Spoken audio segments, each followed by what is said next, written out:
ஓம் சாய்ராம். என் அன்பு குழந்தையே, ஒரு முக்கியமான செய்தியை உன்னிடம் சேர்க்க வந்துள்ளேன்.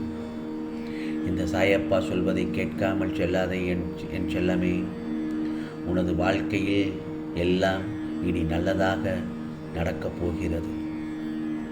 என் செல்லப்பிள்ளை, நீ தொடர்ந்து தோல்விகளையும் இழப்புகளையும் நிம்மதியில்லாமல் பல நாட்கள் தூக்கமில்லாமல் எதையும் சாதிக்க முடியாமல் தவித்து கொண்டிருக்கிறாய். இவையெல்லாம் ஏன், எதற்காக இந்த நரக வாழ்க்கை என்று உன் மனதில் தோன்றும் எண்ணங்களில் இருந்து நீ முதலில் வெளியே வர வேண்டும். வாழ்க்கை என்றால் ஏற்றம் இரக்கம் கலந்த ஒன்றுதானே. இதை நான் பலமுறை உன்னிடத்தில் எச்சரிக்கையாக சொல்லித்தானே இருக்கிறேன். இவற்றையெல்லாம் லாபகமாக கொண்டு செல்வதில்தான் சிறப்பே இருக்கிறது. அன்பு, பாசம், தேடல், வளர்ச்சி, ஆசை என்று எதுவுமே அளவுக்கு மேல் போகும்போதுதான் அந்த இடத்தில் சிக்கல் ஏற்படுகிறது.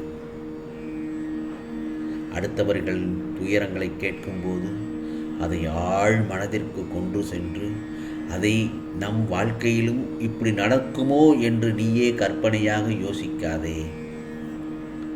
அந்த சந்தேகம்தான் உன்னை சுற்றி உண்மையான உறவுகளிடமிருந்து உன்னை பிரித்துவிடும்.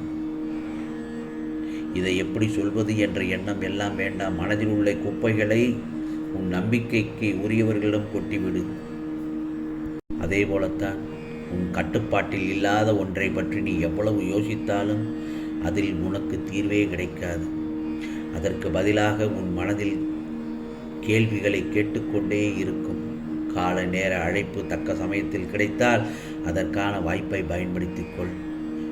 கால நேரம் போய்விட்டால் பின் அதை நீ தேடினாலும் கிடைக்காது. தகுதி உள்ளவர்கள் மாற்றத்தான் அந்த கால நேரம் வரும். அதை விட்டு விடாதே என் செல்லமே. எப்போதும் சிரித்து கொண்டே இருப்பவர்களின் மனதில் சில வஞ்சகம் இருக்கத்தான் செய்யும். நீ கவனமாக இருக்க வேண்டும்.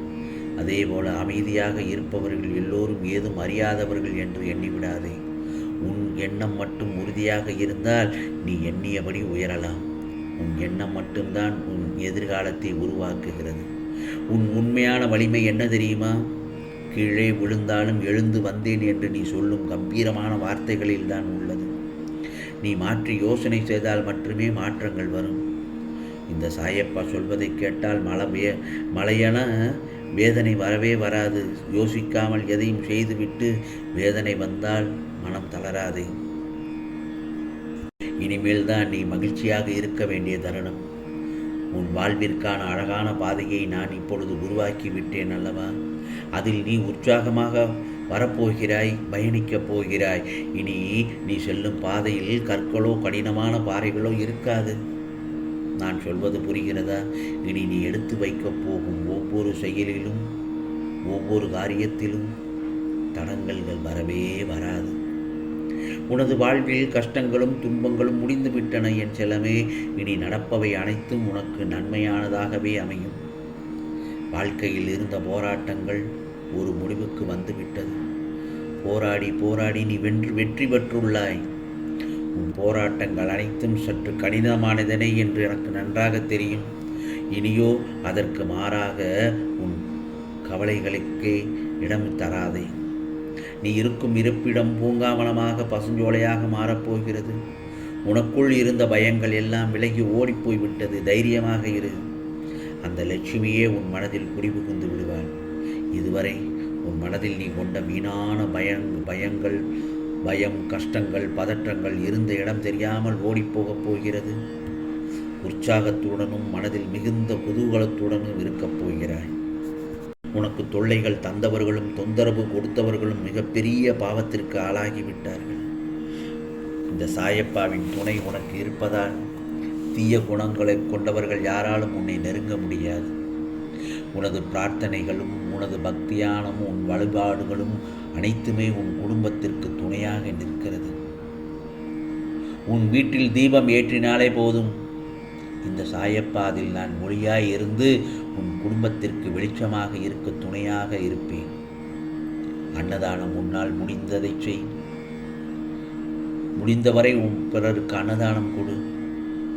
இயலாதவருக்கு, முடியாதவருக்கு, பசியால் இருப்பவர்களுக்கு அன்னம் கொடுத்தால் உன் குடும்பம் செழித்தோங்கி இருக்கும். அது நீ அறியாமல் செய்த பாவத்தையும் மன்னிக்கும், புண்ணியத்தை கூட்டும். புரிகிறதா? நீ செய்யும் தானமும் தர்மமும் உன் தலைமுறையை காக்கும் என் சொல்லமே. இனி நீ எதை பற்றியும் வீணான கவலை வேண்டாம். நீ அனுபவிக்க நினைக்கும் அனைத்தும் நீ பூரிக்கும்படி இருக்கும். பிறை நிலைவாக இருந்த உன் வாழ்க்கை இனி பௌர்ணமியாக பிரகாசிக்கப் போகிறது. அர்த்தமில்லாத வாழ்க்கை என்று வருத்தப்பட்டு கொண்டிருந்தாய் அல்லவா? இனி உன் வாழ்க்கை அர்த்தப்படப் போகிறது. ஆம், இல்லை என்ற வார்த்தை உன் வாழ்வில் இல்லை. நீ இன்பமயமான வாழ்க்கை வாழப்போகிறாய். இனிப்பான செய்திகளை தந்த உன் சாயப்பாவை புரிந்து கொள். நல்ல செய்திகளை கேட்டு மனமகிழ்ச்சி கொள். ஒன்று மட்டும் நல்லா தெரிஞ்சுக்கோ, இவையெல்லாம் நடக்கும் என்று எந்த அளவுக்கு நம்புகிறாயோ அந்த வேகத்தில் எல்லாம் நடந்தே தீரும். இதோ என் கருணை பார்வை உன் மீது எப்போதும் இருக்கிறது. உன் கர்ம வினைகள் எல்லாம் விலகிவிட்டது. உன் செல்வம் உன் வீடு தேடி வரும். வளமாக செழிப்பாக இருக்கப் போகிறாய். இனி நீ அழக்கூடாது. ஆம் செல்லமே, உன்னை சோதிப்பது உன்னை பலப்படுத்துவதற்காகத்தானே தவிர உன்னை கலங்க வைப்பதற்காக அல்ல. புரிகிறதா? நம்பிக்கை, பொறுமையுடன் இரு. அதற்கான பலன்கள் நிச்சயமாக உன்னை வந்து சேரும். உன் பிரச்சனைகள் எல்லாவற்றையும் தீர்த்து உன்னை மகிழ்ச்சி வெள்ளத்தில் மூழ்கடிக்க செய்யப் போகிறேன். அதுவரை சாயி சாயி என்று என் நாமத்தை சொல்லிக்கொண்டே இருந்தால் உன் கருமாக்களை என் துணையோடு கழித்துவிடு. நீ எத்தனை துயரங்கள் வந்து போனாலும் தளர்ந்து மட்டும் போகக்கூடாது. உனது எண்ணங்கள் அனைத்தும் நிறைவேறப் போகிறது. நீ அனைத்து விதத்திலும் வளர்ச்சியடைந்து வாழ்வில் உயர்ந்த நிலைக்கு வரப்போகிறாய் என் செல்லமே. நல்ல நாட்களை சந்திக்க வேண்டும் என்றால் சில மோசமான நாட்களை தாங்கித்தான் வர வேண்டும். நல்ல மனிதர்களை அடையாளம் காண சில மோசமான மனிதர்களையும் கடந்துதான் வர வேண்டும். ஆகவே உனது கஷ்ட நஷ்டம் எதுவென்றாலும் அது அடுத்தவர்களுக்கு கதைதான். உனக்கு மட்டுமே அது வலியும் வேதனையும். ஆறுதலை அடுத்தவர்களிடம் தேடாதே, என்னிடம் வந்து கூறு. உனக்கு சரியான ஆறுதல் சொல். உன் சாயப்பா நான் மட்டும்தான். ஆறுதல் அளிக்கும் சக்தி என்னிடம் மட்டுமே இருக்கிறது என் செல்லமே. மனதைரியத்தை மனதில் வளர்த்துக்கொள். உன் சாயப்பா நான் இருக்கிறேன். ஆகவே விடியும் வரை தெரிவதில்லை கண்டது கனவு என்று. வாழ்க்கையும் அப்படித்தான். வாழ்வது எப்படி என்று. இருளில் இருக்கின்றேன் என்று கவலைப்படாதே. இருளும் விடியலை நோக்கித்தான் செல்கிறது. கவலைப்படாதே. உன் எண்ணத்தை மாற்று என் சொல்லவே. ஏனென்றால் எண்ணம்தான் சொல்லாகிறது. பிறகு சொல் செயலாகிறது. செயலே பழக்கமாகிறது. பழக்கமே வாழ்க்கையாக இறுதியில் மாறி விடுகிறது. ஆகவே உன்னிடம் முக்கியமான செய்தி என்று சொன்னேன் அல்லவா? நிச்சயமாக உன்னிடத்தில் சொல்ல வந்த வார்த்தைகளை கேட்டுவிட்டாய். ஆம், இது சாயப்பாவின் சத்திய வாக்கு. உனக்கானதெல்லாம் நிச்சயமாக நல்லதே நடக்கும், நல்லதே நடக்கும். ஓம் சாய்ராம், ஓம் சாய்ராம். ராம்ஜி அருள் கிடைக்கட்டும்.